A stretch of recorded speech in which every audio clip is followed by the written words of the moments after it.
No spin, no bias, no censorship. I'm Dan Wootton. This is a special edition of Outspoken where I'm in the hot seat to answer the questions. This is not a usual experience for me, but I loved this actually, and I really wanted to share it with you when I'm not broadcasting live today. So let me tell you what happened. Very good friend of mine, good friend of the show, Peter Whittle of the brilliant New Culture Forum, asked me to answer questions on stage from Dr. Philip Kiszely, the cultural historian, academic, author, and political commentator, a man who I have great respect for, at his organisation's first ever literary festival in central London. Now, you may well know Philip from his appearances here on Outspoken. He is such a switched-on man, acutely aware of the challenges facing our disunited kingdom and also the stark limitations of the mainstream media. So in this interview, I discuss for the first time how the Sun and Rupert Murdoch's empire tried to censor my critical coverage of COVID, lockdowns, and Boris Johnson, the truth about the launch of GB News,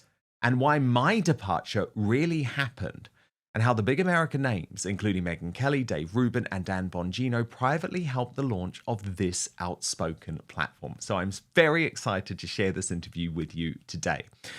Because we're not live, there will be no uncancelled after show today, but I would still recommend and love you to join our Substack community. www.outspoken.live is the address. You can register completely for free. Join the Outspoken revolution. Substack is a free speech platform. It protects me from big tech cancellation. It protects me from lawfare. You can communicate with me directly on that platform, and I would love you to be part of it. But for now, this is unusual for me. It is time to hand over the hot seat. The man asking the questions today is Dr. Philip Kiszely of the New Culture Forum. Let's go. Dan Wootton is a gloriously liberating voice in the new independent media. He first came to prominence in about 2007 when he joined the News of the World. But I suppose he probably cut his teeth with the Sun, where he progressed to executive editor. The man has one hell of an instinct for a story. He's worked for ITV, Mail Online, and Talk Radio. He presented his own show on GB News, where somebody else landed him in trouble. Consequently, he parted company with the channel. This was the absolute making of him. Why? Because he started Dan Wootton Outspoken. He wins so many awards, it's hard to keep count, and my God, he's really lived. It's been an absolute roller coaster. They told lies about him, they tried to cancel him, he fought back with the truth and won hands down. He's an absolute bloody hero. Please welcome Dan Wootton. Thank you so much. Thank you, Philip. Right, now this is pretty weird because every time we ever have a conversation, it's Dan Wootton introducing me, but we're doing it the other way around. It's weird for me to be interviewed too. Thank you so much. Can we start with Outspoken? Yes. So tell me how that emerged and why you think it's important.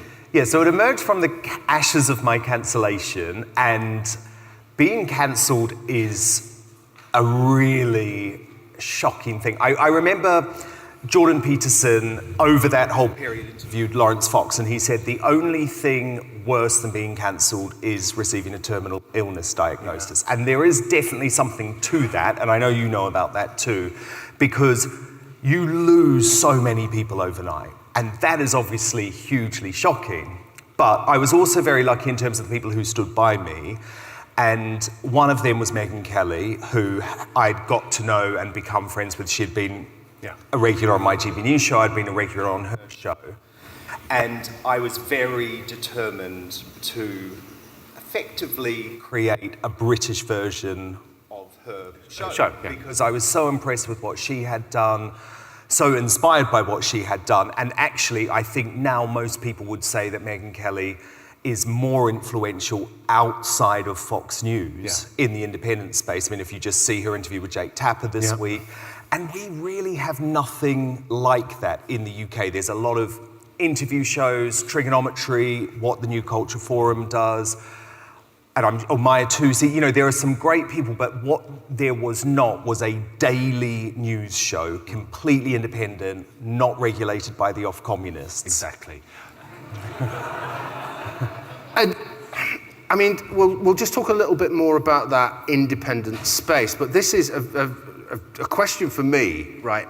How do you go about producing a 3-hour show that is completely independent, that is cutting edge, that is dealing with the stories as they happen every bloody day? Yeah, well, it's bloody hard, and I work very, very, very long hours, but I think what was interesting for me is when I came into this space, I soon realized that if I had been in America, right, it would have been so easy. Yeah. So in America now, there is a whole ecosystem around the independent media. If you are cancelled, which lots of people have been, you know, there's lots of people who have been sacked from Fox News or one of the big channels. There are companies, and actually Murdoch's just bought one of the companies, the main one called Red Seat Ventures, that produces Megyn Kelly and Tucker Carlson and Barry Weiss at the Free Press. And literally, overnight, they come in, they sort of sweep you up, they come to your home, they build a studio, they provide the producers.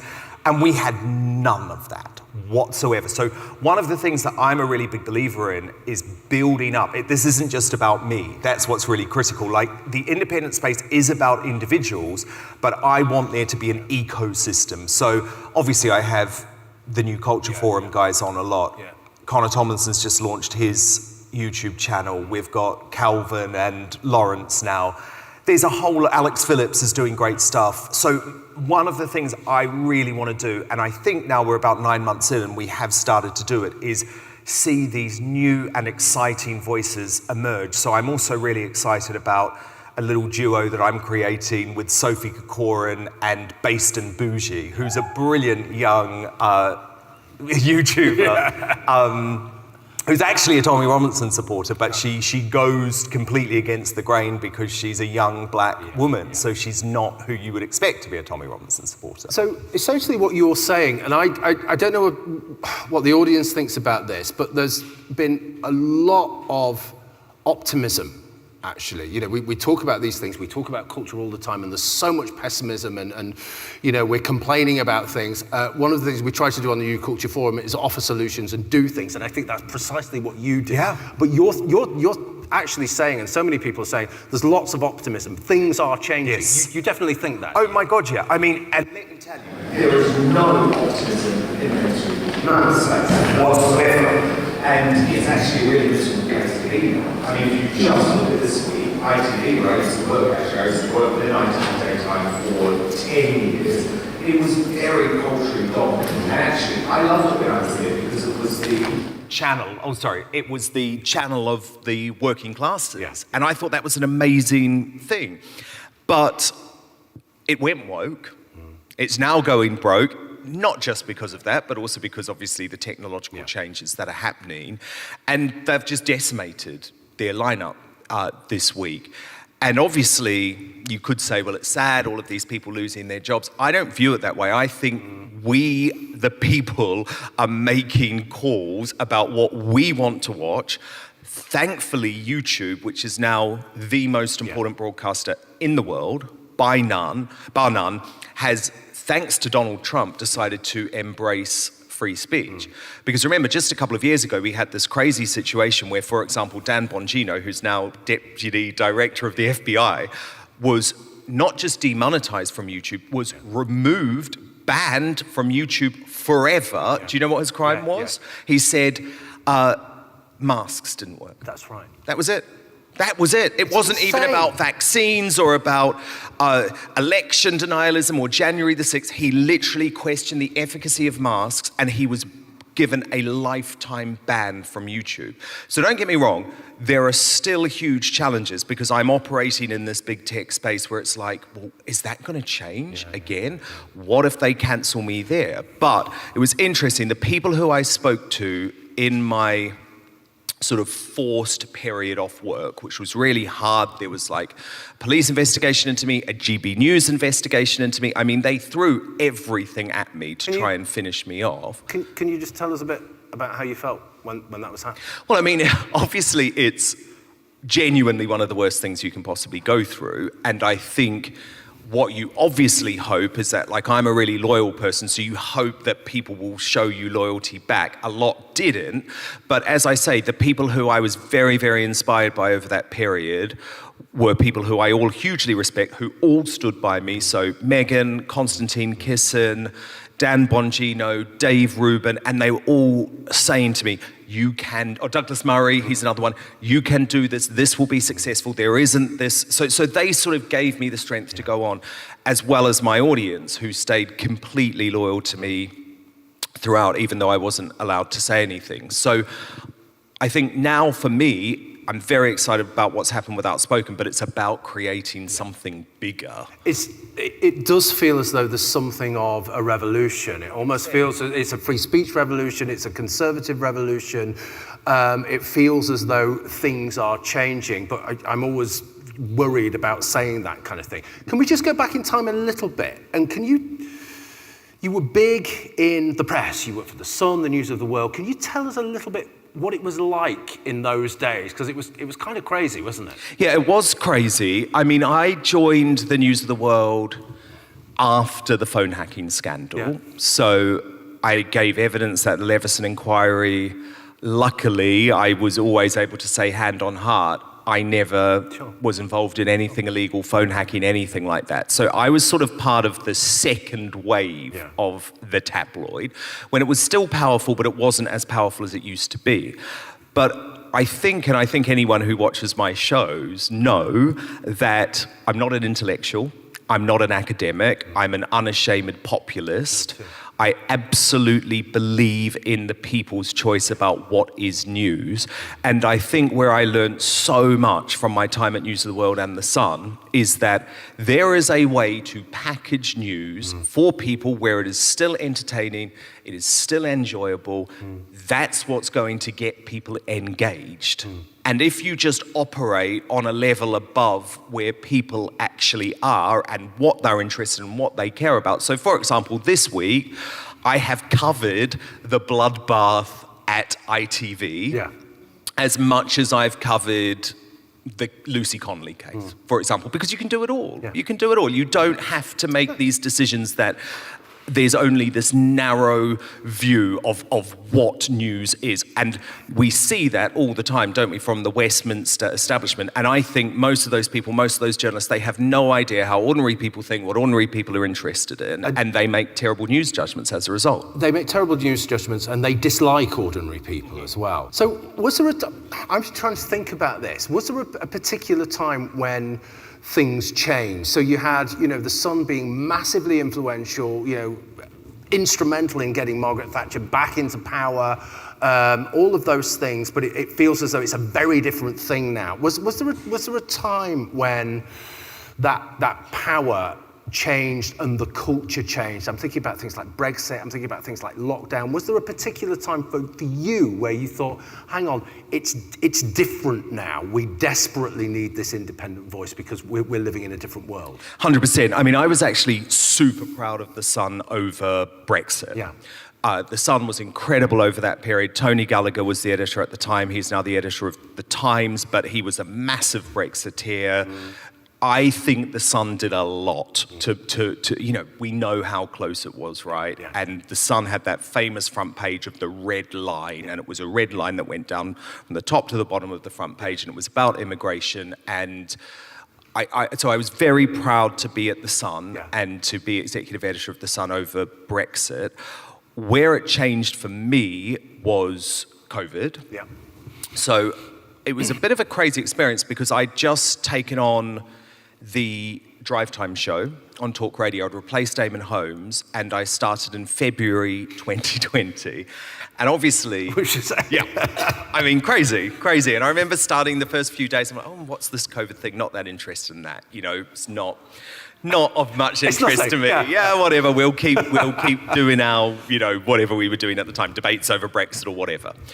But obviously, by March 2020, it was an absolutely dominating story. And for me, I look back, I mean, it was fated, I guess, but I felt so lucky to have that platform talk radio was genuinely brilliant over COVID. So Julie Hartley-Brewer was doing breakfast, Mike Graham was doing the 10 a.m. show, I was on Drive, there was Ian Collins, James Whale, and on the whole, we were the only mainstream media establishment that was truly anti-lockdown, right?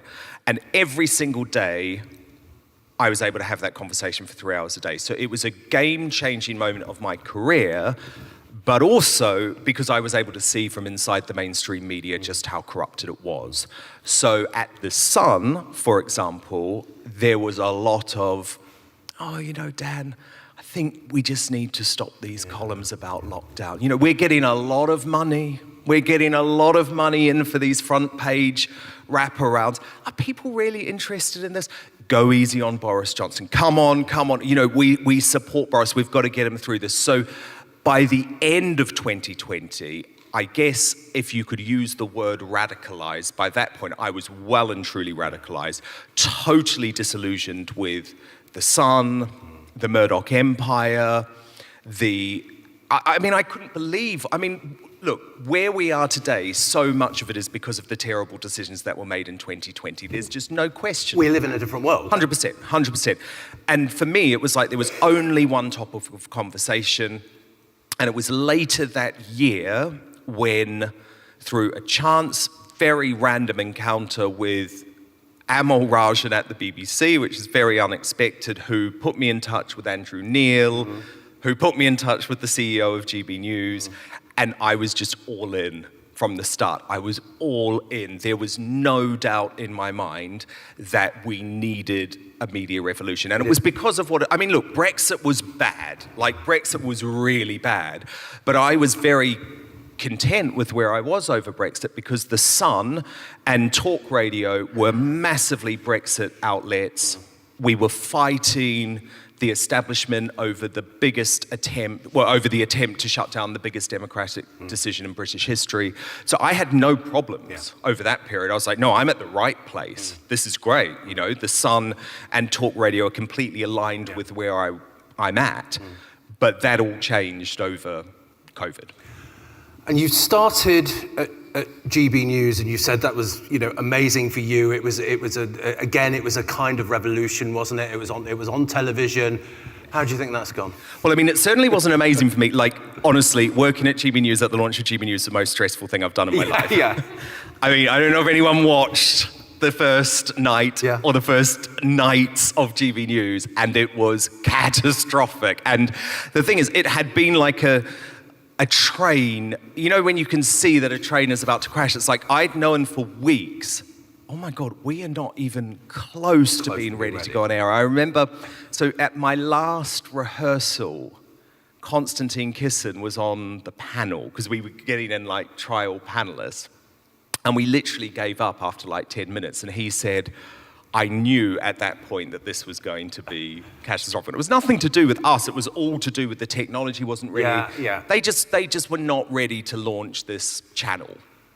But in a weird way, Andrew Neil's departure from the channel was actually a real gift because he was an establishment guy. I know everyone today is like loving Andrew Neil because he's written this column in the Mail slamming the Labour government. But honestly, Andrew Neil was so on the wrong side of history when it came to COVID. And I also remember telling him, and I think this looks, him telling me, sorry, it looks really wrong now, but he said to me, Dan, why do you keep talking about Brexit? It's done, it's over, and he was a big COVID lockdown guy. So actually, I think it was a real gift, the fact that we were the underdogs right from the start, because he left, eventually Mark Stein came in, Nigel Farage came in, and all of a sudden, we were actually doing really daring, crazy stuff. Well, there was a period of time with Mark Stein, there was you, it really was an alternative voice. The bizarre thing, it was an alternative voice on television, and I for one never thought I would see that. What was it like when it was good? Well, it's really interesting because it was never easy to work at GB News. I would honestly come in and one day we would be off air for 45 minutes. And I'd be sitting in the studio just seething, you know, because it's like, this is not good. How is this still happening? But what we were doing was really exciting. And what was so interesting to me is that we were total outsiders at that point. So now, GB News is an establishment organ now. You know, I see all the Tory politicians, they line up and go on, even the Labour ones did. None of them wanted to come on at the start. None of them. None of them wanted a bar of what we were doing on GB News because it was too daring, too risky for them. But that is when GB News was actually brilliant because we were treated as a laughing stock. So the establishment for a period didn't care, right? You could do what you wanted. Yeah, because the off-communists didn't care. They're like, oh, they're just a joke. They're a joke. You know, they can't even stay on air for a full hour. So why do we need to worry about them? And then, obviously, our ratings ended up taking over in prime time both the BBC News Channel and Sly News. And so it was like, oh, God, actually, we've got to be a little bit worried about these guys. And the first person... Well, there are a couple of free speech. See, this one never gets talked about, but actually Dominic Frisby was the first person cancelled from GB News, and not many people know that. He probably won't thank me for saying this because he's sort of got away with it, you know. But he did nothing wrong, you know. He told a joke. He told a joke on the show Headliners, and he was the first person cancelled. And when that happened, I was like, okay, this is concerning because it shows they are so nervous that they will literally just sack... Like, Dominic Frisby was there one night, never to return again. And he was one of the three main presenters of Headlines. It just never became a scandal. It never became a thing. And then Mark Stein had Naomi Wolf on, talking about the COVID vaccine, and it was like that was the moment that the off-communists decided that's our red line and we're going to go for him over that. Now, what people don't know is I was fighting huge amounts behind the scenes when it came to Mark Stein. I feel bad I didn't for Dominic Frisby, and not because I made a choice not to. It's just like no one was really talking about it. No one was really talking about it. Yeah, it was just like, why is Dominic not here? And then someone was like, oh, he told a joke, and it was considered anti-Semitic. It wasn't, by the way, like he has so many Jewish friends. It's like ludicrous to suggest Dominic Frisby is anti-Semitic. But with Mark Stein, what people didn't know is for about 3 or 4 months before he was actually removed from the channel, and I was on the cruise with Mark Stein has a cruise, and I was on it recently, and I mean, he genuinely feels like GB News were trying to kill him. You know, he had a heart attack, and they used that moment to sack him. It was all pretty unedifying. But before that, for about 3 months, I had been fighting behind the scenes with Neil Oliver and Michelle Dewberry to try and stop the management from doing what we knew they were about to do to Mark Stein, because they had Jacob Rees-Mogg lined up. It was all part of this move to like, well, Mark Stein calls it Tories and trivia. And I saw what was coming. And for me, that was the beginning of the end of what the GB News that I wanted it to be, I guess. Because, I mean, honestly, following Mark Stein was like the greatest thing ever because it made me so brave. I was like, there's nothing that I can say that is even going to come close. You know, he was like parading a mask of Angela Rayner and calling her the ginger growler. And, you know, it was nuts.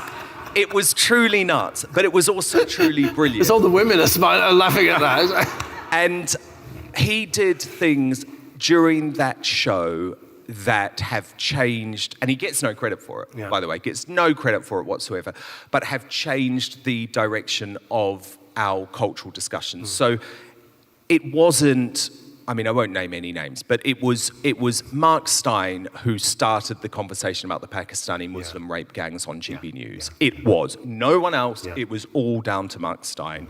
Likewise, COVID and the vaccine injured. Now, I was very proud to play my part too, but he was a true hero. So when he went at that point, and remember, I'd been arguing for a long time behind the scenes, I saw what was happening. I saw the change coming towards the channel. But then, of course, this campaign to cancel me started. Yeah, and you kind of saw the writing on the wall for yourself? Kind of.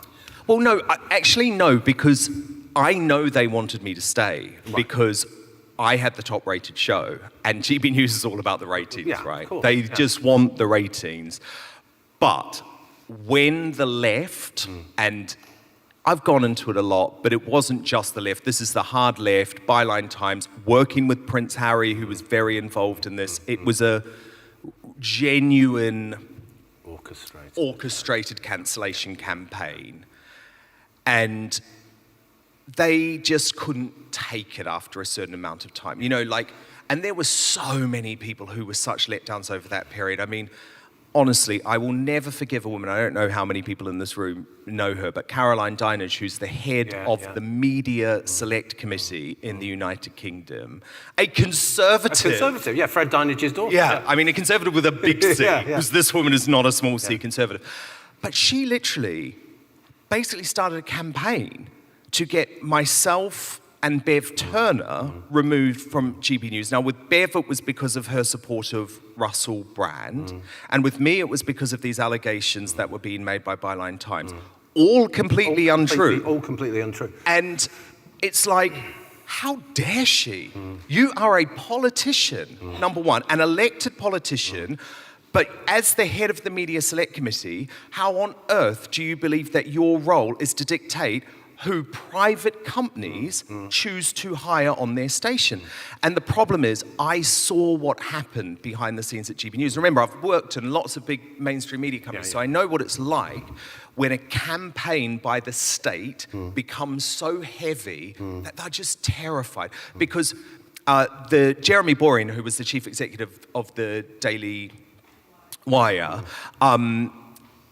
who is the Chris Poloski, who's the chief executive of Rumble, received exactly the same letter from Caroline Dinenage in regards to Russell Brand. His response was incredible. It made me so proud. But it was basically, and excuse my language, it was basically, fuck off. Like, you have absolutely no right to tell me who I am going to broadcast on my platform. GB News' response was like, oh yeah, we're taking what you say really seriously. Like, I just knew at that point, I'm like, the game is up, this is done, it's over, they've got me, and that's what happened. The thing is, this is so symbolic of the upside down world we live in, isn't it? Where they will go for commercial or independent broadcasters like you, but they will completely leave public service broadcasters alone. They won't touch them. They won't touch the BBC.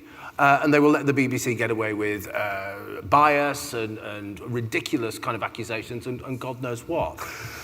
In terms of all of that stuff, that being a warrior, that fighting back, is there a sense now, if you think about young people, is there evidence that that's happening with younger people as well? Bearing in mind that these people have been brought up, they know nothing else other than woke identity politics, race politics, and all the rest of it. Yeah, I mean, look, I do see lots of positives, actually, because the great thing about young people today is that, and this is a technological thing rather than an editorial thing, but they are never going to get their news from the mainstream because they just don't. So all of a sudden we've got an equal playing field. So that excites me a lot. But honestly, there are some real structural issues in this country, and until we deal with them, and I'm talking about in the media space, like, why does Ofcom exist? Seriously, why does it exist? There are literally so many examples on LBC, right, with James O'Brien, which cross... Second time he's been mentioned today, actually, isn't it? Yeah, go on. Well, which cross... Oh, sorry about that. We never like talking about him, do we? But which cross every single possible boundary, which if GB News was doing the same thing, both in terms of bias and conduct... They'd be shut down tomorrow. 100%. Now, by the way, I'm not for a single second suggesting that James O'Brien should be taken off air. Not for a single second. What I'm suggesting is that I'm actually suggesting there should be no Ofcom, and that was always my position at GB News. Actually, interestingly, it was always Nigel Farage's position too. We always wanted management to be so much stronger. Management thought that they could feed the beast. And so every now and then it's like, okay, we'll give you Mark Stein, we'll give you Lawrence Fox, we'll give you Dan Wootton, hell, we'll even throw in Father Calvin Robinson, you know? And actually, all that happened is then Ofcom then said, okay, well, we've got rid of those crazy far-right loons. I know, we're going to come for Jacob Rees-Mogg now. So, And so it was never enough. They needed to, GB News' whole thing was, we want to be regulated. We believe in state regulation. Why? Why the hell should we trust the state to regulate our media? Why the hell should we trust a word that they say when it comes to regulation after what happened during COVID, which is that they forced mainstream media organizations not to run true stories, which have been some of the biggest scandals of our time. It isn't regulation, it's authoritarian. 100%. Isn't it? And as you say, it's never enough. They'll go further and further and further. But it's never on the left. Into the centre. It's never on the left. It's always on the right. The right is just this thing to eat. Dan, thank you very much. Thank you. Can you say for some questions? Yes, of course. Right.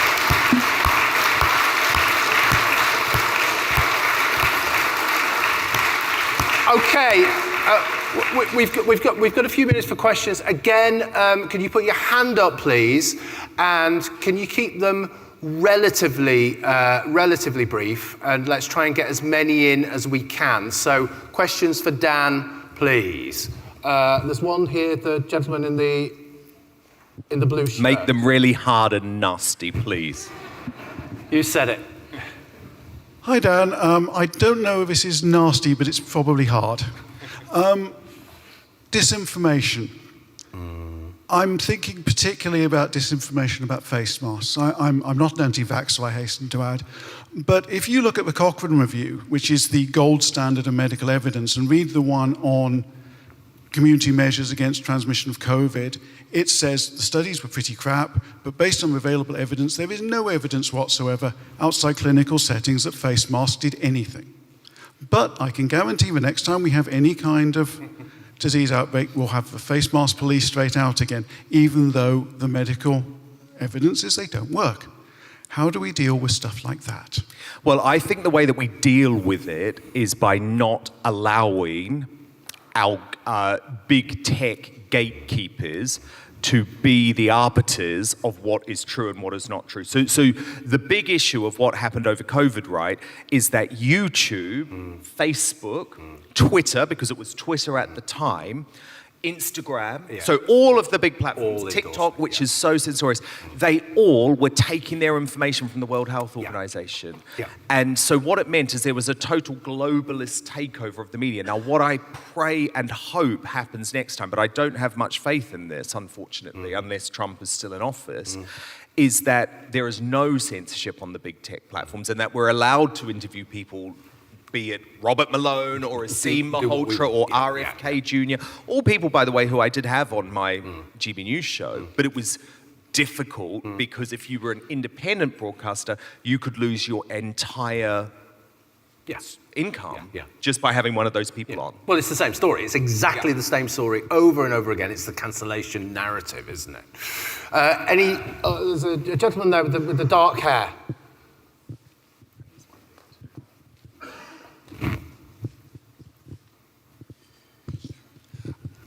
Thank you.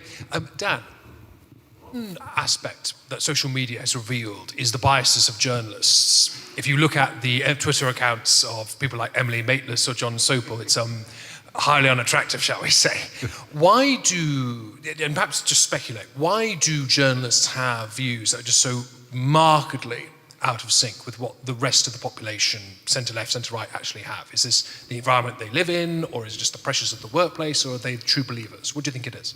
I actually think they are true believers, and it's really interesting. Obviously, there's a lot of groupthink that goes on, and especially if you're at a place like the BBC. But the John Sopel, Emily Maitlis example is fascinating, right? I actually love what's happened because we're able to see now in real time what they really think. And just this week, John Sopel on the fake news agents, as I called it, was interviewing or speaking with Emily Maitlis. And he was revealing, it's fascinating, I actually played it on Outspoken on Friday, he was revealing the techniques that they used at the BBC to get around being able to put out their opinion. And it was so fascinating. It's stuff that I know, but I'm like, oh my God, they're admitting it. So it's like, he was talking about Trump and he'd say, yeah, if I thought he'd done something really repulsive, I'd just say, is this really repulsive with a question mark? And Emily Maitlis spoke about using the term alleged. So I think what's happening is actually really helpful. And personally, it's like, fine, you do that on the news agents. But in terms of how it works in a newsroom, obviously I find it quite fascinating because I'm like, a lot of these people who think this way are working for Murdoch. That's what I could never get my head around. It's like, you're working at the Sun for Rupert Murdoch and you hate everything that he's about. I find it weird. But, the current editor of The Sun is a new Labour woman, a close friend of Gary Lineker, and I think you can see it in their coverage. They endorsed Labour at the election, and this week they did a front page about done up like a kipper in regards to Starmer's deal, or, new deal with the EU. And it was like, people were saying, oh, this is great, the Sun's back. And I'm like, no. They endorsed Labour. This is on you, the Sun, because we all knew what was coming. Like, I reckon every single person in this room knew what was coming when it came to Starmer and the EU. Yeah, I think just to add on to that as well, I mean, we had a brilliant talk by Matthew Hamilton before, and Dan's just talked about that groupthink thing, and I think he just summed it up brilliantly. It's like, what, other people think differently? I'm in this little Hampstead bubble, and other people think differently. I think there is a definite element of that, but there's also this element of contempt. They also know it's a double-think thing. They know that people think differently, and they hate people for it. They hate people for being working class, having minds of their own, and wanting free speech. I think that's a really, really important thing. We had a hand over here, and there's one over there as well. We'll get through them. Yep. Oh, sorry. Yep. Hi, Mr. Wootton. How you doing? Good, thank you. Thank you for your wonderful speech and presentation. I just wanted to... yes? No, you were okay. I just wanted to ask, if there was a more growth of influencers and journalists, of people who look like myself and based in bougie, do you think Ofcom would regulate them and cancel them out? If they can, yes. Absolutely. And I think it's going to be so interesting to see what happens with people like you online, because how long is this Labour government and the off-communists going to allow you to broadcast freely online? I think it's really interesting, but it's not going to be easy for them, because the example that I always use, because people keep saying, well, they're going to come for the internet, and they are trying to regulate the internet with the online safety bill, right? But if they truly try to regulate news shows online, the risk that means is that they would also have to regulate Joe Rogan and Megyn Kelly and Tucker Carlson. So it opens up a whole can of worms. So I think they're going to try. I think they're going to try and find a way. And I don't rule out the fact that I might have to be like pirate radio at some point, be broadcasting my show from Florida. Which would be okay, right? Florida would be all right. Thank you so much. Yeah. Thank you, but keep doing it. It's funny, isn't it? Years and years ago, if someone would have said you're going to get a really authoritarian government, most people would have thought that government was going to be from the right. Most people who thought or knew anything about the left knew damn well that Keir Starmer's government was going to happen sooner or later. We've got a gentleman here with the beard.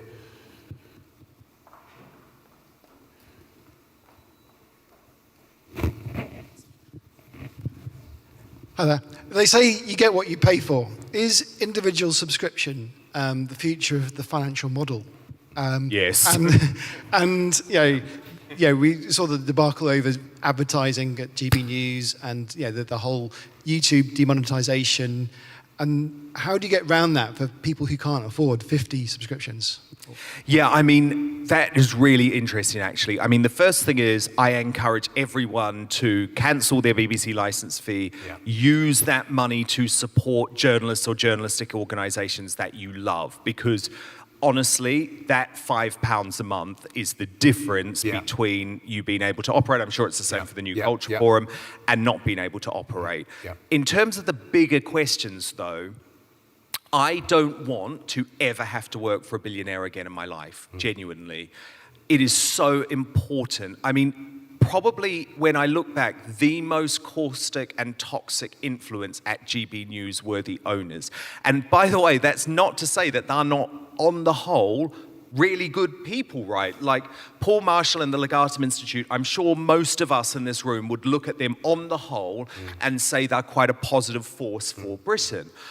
But no broadcaster should be concerned about personal relationships that billionaires have when you're broadcasting your work. And trust me, you are if you're at GB News, and believe me, you really are if you're working for Murdoch. So absolutely the solution is individual subscription going forward, because I think now people have much more trust in individuals than they do organizations. And just from a practical point of view, Substack, for example, is a genuine free speech platform. It is going to allow people who would not be allowed in the past on other platforms. They've proven that they're going to be strong in terms of allowing even some neo-Nazi voices, right? Which obviously is very controversial, but I think it shows a commitment to free speech, which actually should be embraced for that reason. And all I would say is that GB News is never going to be profitable. Trust me, no matter what they say. Sly News lost £80 million last year. And yet they carry on. £80 million. And yet they carry on in the same vein. Yeah, it's completely unsustainable. but it is completely unsustainable. And the great thing is, and I wait for this day, you know, come on in, Beth Rigby and Robert Peston. You try and enter this space. They will fall flat on their face because people are not interested in that establishment narrative. Yeah, I think the one thing to say there about the free speech thing, having opinions you despise. One, it's very important to let those people speak so you know who they are, okay?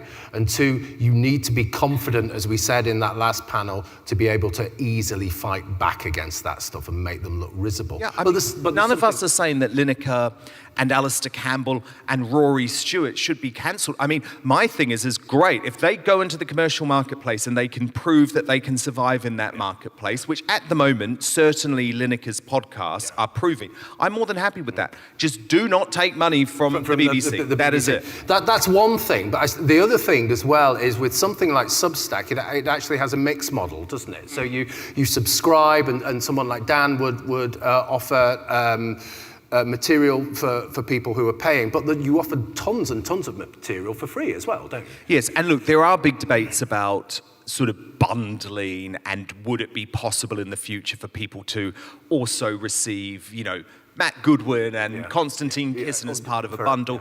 And Liz Truss is working on a new right-wing network. But it's just, I'm just not sure if that's what people want, if they want another big brand now. The sense that I get is people just love authenticity. DIY. Yeah, and exactly, you don't need big studios or any of that, or any of the huge overheads of running a news organisation. You want content and independence, essentially, don't you? Right, any more? I think we could, oh God, there's loads. We can take two more if they're very quickly. Chris there, yep.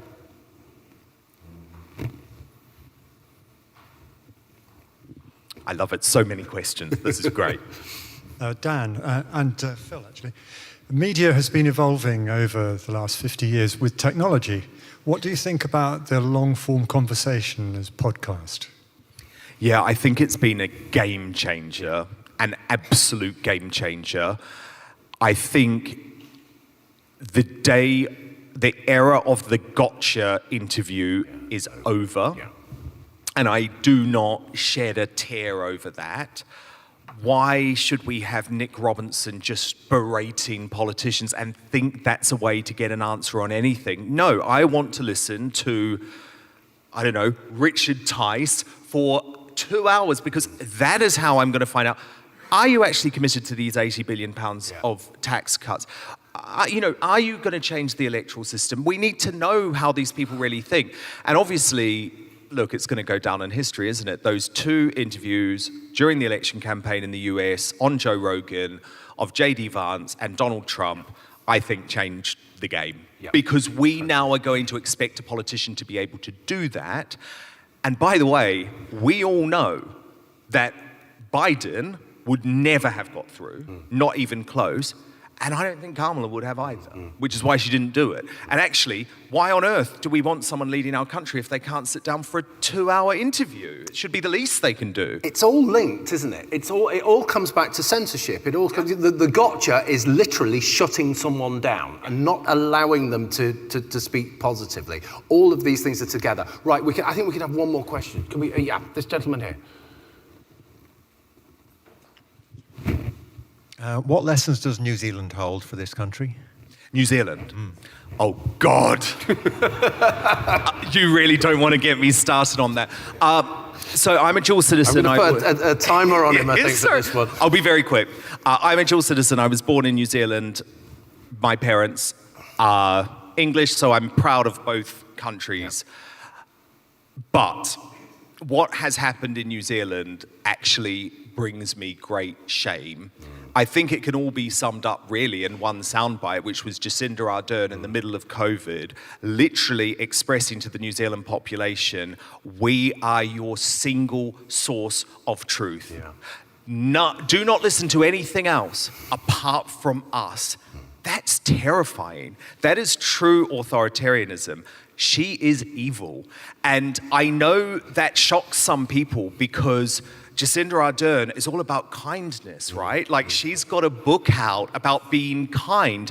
She is actually, and trust me, I've seen this up close. I have seen lives destroyed in New Zealand because people chose not to take the vaccine or chose not to stay in isolation. She has divided that society forever. And so it's very easy to criticize what the Conservative government did during COVID, right? And I think we could all probably agree that Boris Johnson got it wrong on a lot of fronts. I would argue that actually in his soul, he knew that a lot of what he did was wrong, and he is a libertarian who was captured by the globalist bodies. And all I say is thank God we didn't have Starmer or a figure like Jacinda Ardern in charge during the pandemic.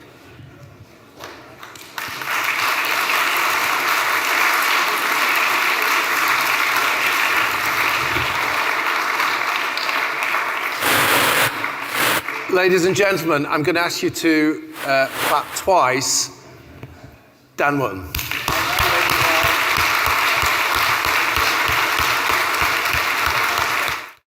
Thank you so much for watching me in the hot seat. I hope you enjoyed it. Thank you so much to Dr. Philip Kiszely and the New Culture Forum for putting those questions so sensitively and giving me a chance to speak out honestly, to tell my story. I'm obviously always so interested in the news and my guest stories, but that was such a special experience for me. I am a very big fan of the New Culture Forum. I really do recommend you subscribe to them on Substack for so much important content that you will not get from the MSM. Now, there is no Uncancelled After Show today because of the special edition, but we will be back soon. I would love you to sign up to our community. It's a really special one. Totally protects me from big tech cancellation, free speech platform. All my lawfare protection is done there too. www.outspoken.live is the address, and you can communicate with me directly.